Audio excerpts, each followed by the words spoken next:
História 1. Quando atingi os 16 anos, enfrentei a dificuldade de escolher qual emprego buscar. Não senti entusiasmo em trabalhar em setores convencionais, como fast food ou varejo, mas as opções eram limitadas nessa faixa etária. Embora já tivesse experiência como babá para meus pais e amigos deles, minha mãe sugeriu que eu explorasse essa atividade como um trabalho de meio período para outras pessoas. Diante da falta de alternativas atraentes, segui seu conselho.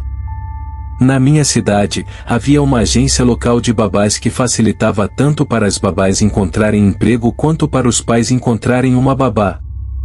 Após uma entrevista bem-sucedida, fui aprovada para começar a trabalhar lá, o que foi crucial, já que não conhecia pessoalmente pessoas suficientes para garantir uma renda satisfatória. Trabalhei por 2 meses, e a única desvantagem era lidar frequentemente com famílias diferentes, já que a maioria das vezes eram pais saindo para ocasiões especiais, resultando em falta de trabalho recorrente. Finalmente, uma das mães anteriores agendou outro compromisso comigo. Era um pai solteiro responsável por sua filha Alissa. Tudo o que recordava dele era seu jeito reservado.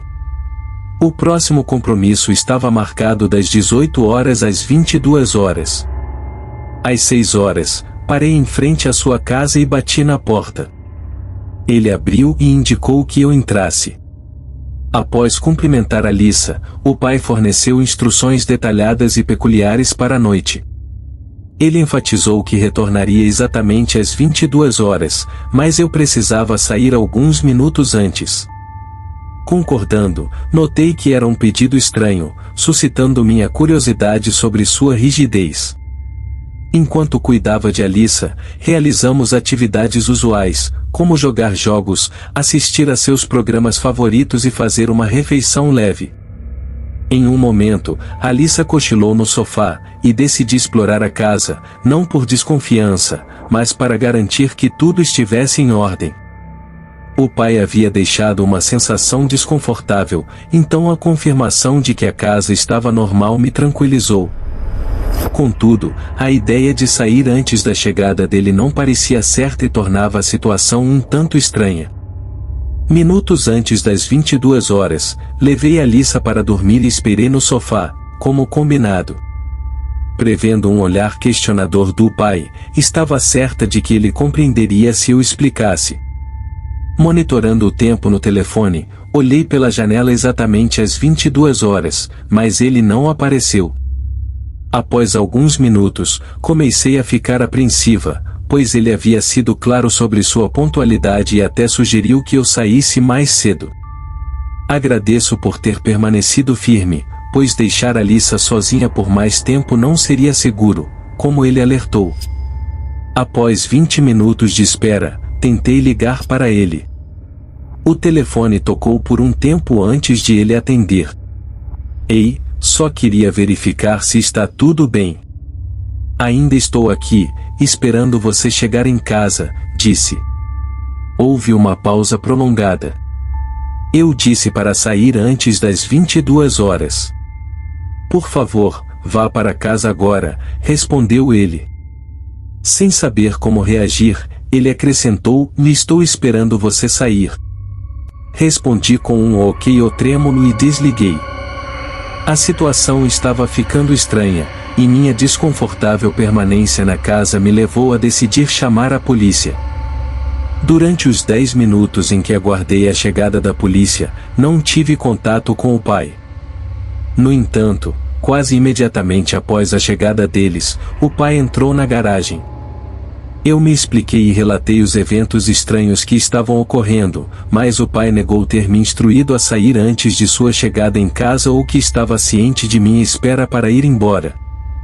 Ele alegou apenas atraso e afirmou que, durante nossa conversa telefônica, mencionou que estaria em casa em alguns minutos, nada mais.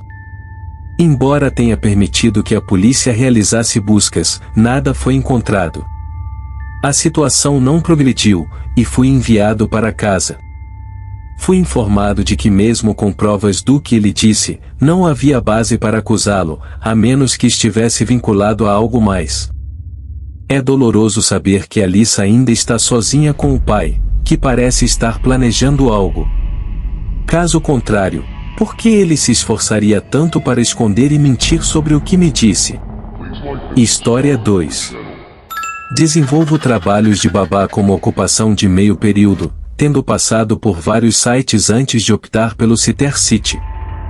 Este site específico me permite trabalhar em horários variados, sem a obrigatoriedade de cuidar de crianças em um horário fixo toda semana. Certa manhã de sábado, aceitei um trabalho de uma família que solicitou que eu cuidasse de seus 2 filhos das 20 horas às 1 hora.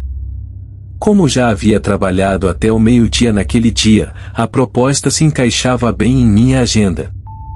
Além disso, tarefas noturnas costumam ser ideais, pois as crianças geralmente vão para a cama entre 9 e 10, permitindo-me relaxar até a volta dos pais. Aceitei o trabalho e cheguei à casa dos pais 10 minutos antes do combinado.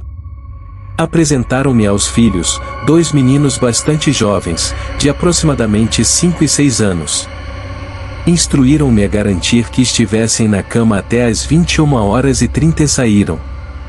Os meninos, típicos de muitas crianças, ficaram tímidos, passando a maior parte do tempo assistindo desenhos animados. Às 21h30, desliguei a TV, coloquei os meninos para dormir sem problemas e desci para o sofá. Tinha 3h30 para mim antes do retorno dos pais. Levei fones de ouvido para me entreter, assisti a vídeos no celular e, às 11 horas, lutei para manter os olhos abertos. Decidi levantar, fui até a cozinha para a água e, ao ouvir um dos meninos chamando do andar de cima, subi rapidamente. O menino mais velho, visivelmente assustado, relatou ter ouvido passos do lado de fora de seu quarto. Tranquilizei-o, afirmando que estava tudo bem, e retornei ao sofá após certificar-me de que os outros quartos estavam vazios. Às 11 horas, ouvi passos no corredor superior, lenta e cuidadosamente. Apesar do medo, corri para cima, mas não vi ninguém.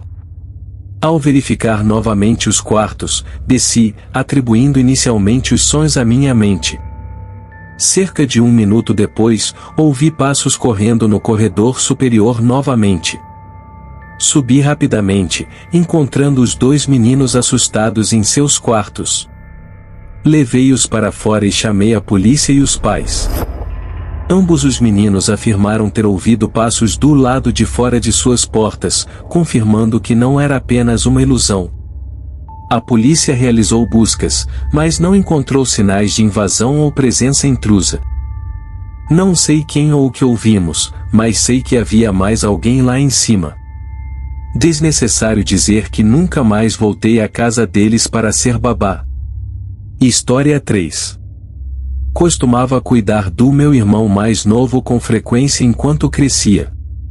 Eu tinha 5 anos a mais, então, aos 13 ou 14 anos, meus pais concordaram que eu poderia ficar de olho nele enquanto saíam. Eles nunca nos deixavam sozinhos por muito tempo, nunca mais do que algumas horas de cada vez. Isso aconteceu quando meus pais foram juntos a uma festa de trabalho numa noite de fim de semana. Eles saíram às 5 e me disseram que estariam de volta antes das 9.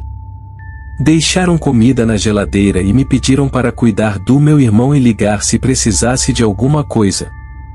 Para mim, cuidar do meu irmão significava apenas garantir que nada acontecesse com ele ou que ele não saísse. Na verdade, eu nunca ficava lá olhando por cima dele e o que ele estava fazendo.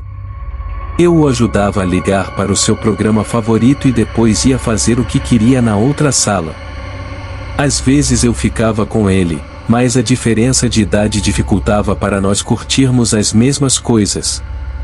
Eu estava no meu quarto, que ainda ficava no primeiro andar, e meu irmão estava na sala quando a campainha tocou. Meus pais haviam saído apenas há 1 hora, então eu sabia que não eram eles.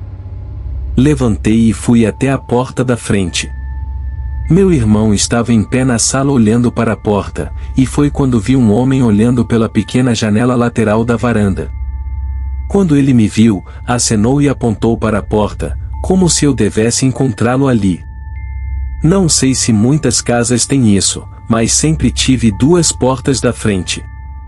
Havia uma porta principal de madeira com uma porta semelhante a uma grade de metal na frente dela. Sempre mantínhamos ambas trancadas. Abri a porta principal parcialmente, mas mantive as portas de grade fechadas. Eu não sabia o que dizer, então o deixei falar primeiro. Oi, amigão, seus pais estão em casa? Sim, não agora, desculpe, eu disse, pensando que ele estava tentando vender algo. Ah, obrigado, ele disse, virando-se e indo embora. Fechei a porta, e meu irmão perguntou quem era. Eu disse que era apenas um cara aleatório e voltei para o meu quarto. Realmente esqueci disso e não pensei por um tempo. Fiz comida para nós um tempo depois liguei um programa para o meu irmão e voltei para o meu quarto para jogar no meu console. Mas então ouvi a porta da frente se abrir. Levantei confuso e um pouco assustado, mas antes que eu pudesse chegar ao corredor e à porta, ouvi a porta de metal destrancar e se abrir. Vi meu irmãozinho parado na entrada e o mesmo homem de antes entrando em nossa casa. Eu não sabia o que fazer. O homem me cumprimentou novamente, mas eu não respondi. Acho que estava tão chocado que estava apenas olhando fixamente para ele. Ele se virou para o meu irmãozinho, ajoelhou-se e começou a sussurrar algo para ele, e foi quando comecei a me mover em direção ao meu irmão. O homem então tentou colocar os braços ao redor dele, como se estivesse tentando pegá-lo, mas eu rapidamente agarrei o braço do meu irmão e o puxei para trás. O homem recuou, levantando as mãos como se não estivesse fazendo nada. Não se preocupe, amigão, eu só quero mostrar algo a ele. Você pode vir também, se quiser. Está bem do lado de fora, disse ele com um sorriso amigável que era muito assustador naquele momento. Eu recuei, segurando meu irmão desavisado ao meu lado. Por favor, vá embora, eu disse, tentando não chorar. Ele ainda estava sorrindo, tentando agir de maneira gentil e atenciosa. Eu já chamei a polícia, por favor, apenas vá embora. Toda a atitude e expressão do homem mudaram assim que eu disse isso. Seu sorriso desapareceu e foi substituído por raiva e frustração. Ele deu um passo mais perto, e eu gritei o mais alto que pude, pedindo ajuda. O homem recuou rapidamente e correu para fora da porta da frente, dirigindo-se embora em sua caminhonete. Liguei para meus pais imediatamente, e eles chamaram a polícia para mim. Enquanto esperávamos todos chegarem, gritei com meu irmão por deixar o homem entrar. Ele estava chorando e me disse que o cara queria lhe dar algo. Eu sabia que meu irmão era muito jovem para entender, mas minhas emoções estavam tomando conta de mim, e eu ainda gritei com ele. A polícia chegou primeiro e depois meus pais. Eles gritaram comigo por não cuidar do meu irmão. O homem foi visto pela câmera da campainha do vizinho saindo de nossa casa e indo embora, mas estava escuro demais para identificar alguém no vídeo. Todos tínhamos certeza de que o homem nos observava há algum tempo, tentando encontrar o momento perfeito para nos sequestrar. Ele chegou muito perto, mas felizmente, depois daquele dia, ele nunca tentou mais nada.